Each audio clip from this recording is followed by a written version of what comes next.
Well, this is the week 9 video lecture. It's going to be very short because we're continuing drafting project 2. You're going to use the memo template. You're going to do another section. You're going to do another summary, plus your reference list.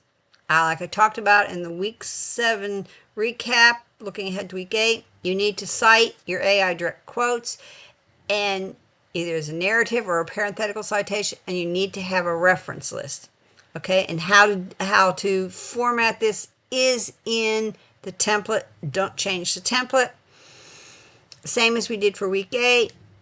When you complete your section, you copy and paste it into the text box, and your discussion, your student response, your student discussion is giving feedback to someone. Give them constructive feedback. Don't just say, hey, this is good. Where do they need new information? Is their citation correct? Did they forget the citation? Are they doing an introduction or conclusion, which no, we're not supposed to be doing? Okay? I'm going to put short comments in each individual piece of work, your weekly work.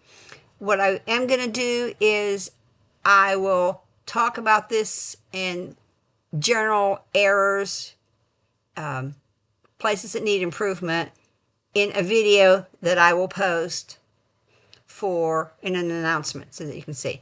Okay, that's it. Just a very short announcement. We're doing the same thing that we did in week 8.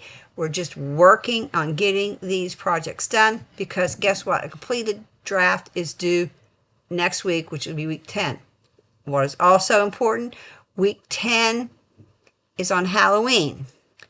Guess what? There's no grace period for a draft, so it has to be in on Halloween. So, smart thing to do, work on getting the draft completed and posted before Halloween, so you can have fun on Halloween.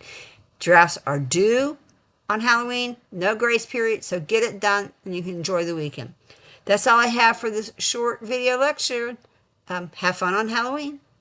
It's upcoming. Bye.